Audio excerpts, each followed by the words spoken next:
will always be a significant event in my life. You see it here in my house. You see it on my truck. The stickers will come off. I'll let go some, but you really won't ever totally let go because it's a part of you, always will be. The crew will always be a part of me, as I them, again, for what we share. And the ship will always be our ship.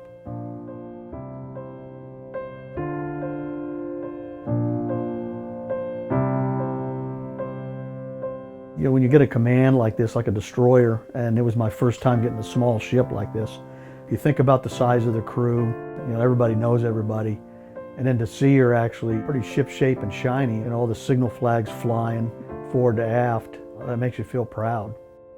It really was hard on us because we went there, we took him to the ship and watched the sail off and saw a tear fall from his eye.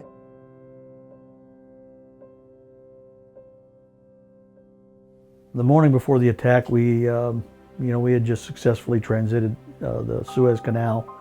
We had orders to refuel and take on over 200,000 gallons of fuel. Some of the crew, before we even deployed, felt nervous. It was maybe because it was their first time deploying.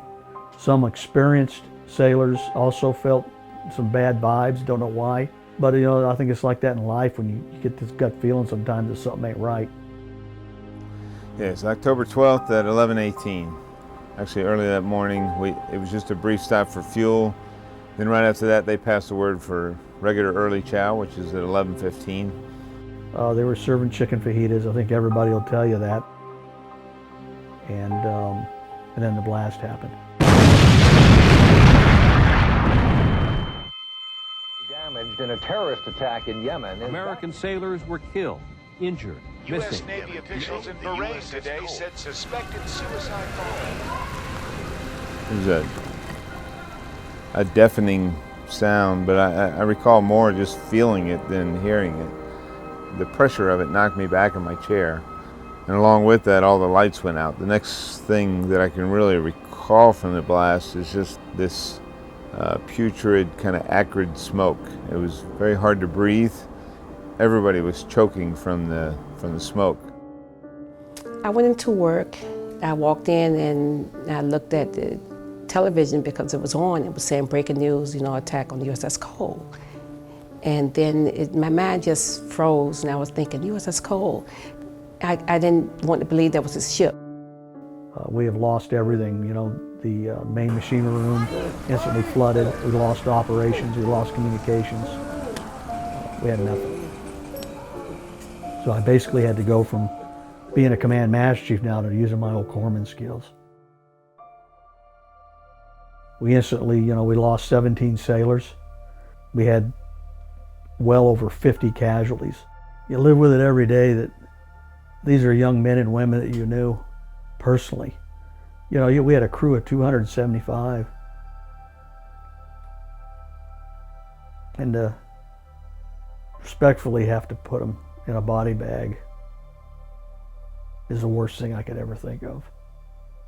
And to think of their loved ones back home having to deal with that later, that goes through your mind. And what do you say later? I see two men getting out of the car. Both of them had uniforms. And I know from TV that when they come to your house, they're not coming to tell you good news. And so I just kept walking, walked right past my car. And they walk up to me and they said, "Are you Diane McDaniels?" And I said, "No." And they asked me again, and I said, "Yes," because I just didn't want to know. So I went back up, and that's when they told me that he was missing. And then the guy, he had walked toward the back of the apartment, and he came back in, and he came back to me, and he said, "Miss McDaniels," he said, "I have to tell you that your son is dead." And I said, "How can he be dead? Because you just told me he was missing." And they said that he had been identified as being dead. So that's how we found out. It's October 12th in the evening. Yeah, he had died. A kid I stood watch with every day, OS2 Saunders. Both of his legs were busted up so bad they were out of shape on You know, they were all twisted on the Stokes stretcher that they were carrying him on. And still the same cheery personality. He gives me 2 thumbs up and says, "They're taking care of me, Master Chief," as they were as they're carrying him off on a Stokes stretcher. And he was the only shipmate that made it off the ship and over to the hospital that passed away over there. Every other one that we got off the ship and triaged, you know, to get off soon enough, they made it. The rest of them died before we ever got them off the ship.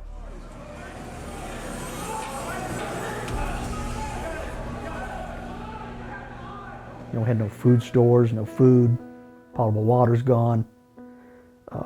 Even in things like you don't think about as heads. So, you know, you got to think of preventive medicine. You got to worry about dysentery. A lot of challenges. And then you got the enemy on top of that you still have to worry about. You know, we had to respect each other's decisions and follow orders from junior people. And we did that.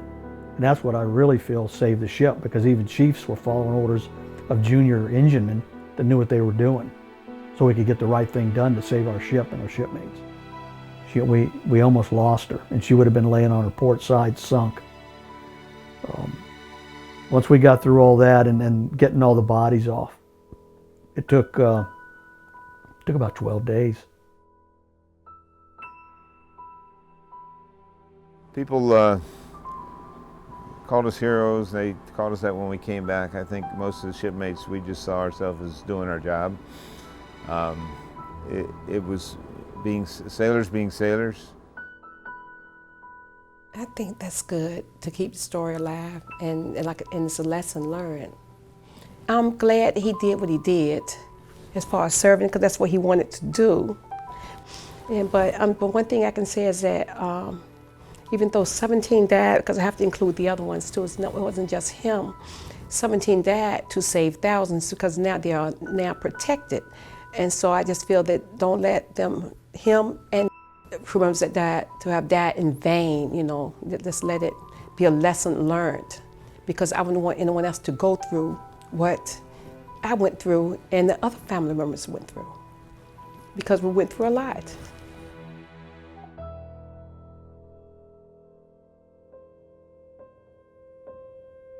When I left her, she was on stilts down in Pascagoula with big holes in the side of them, removing the main engines, repairing the 40 by 60 foot hole in the side with the American flag flying aft. That's the way I had to leave her. I was saddened. I would have never thought in my life that I'd have to go through something like that. But when she was fixed, put back, it was pride.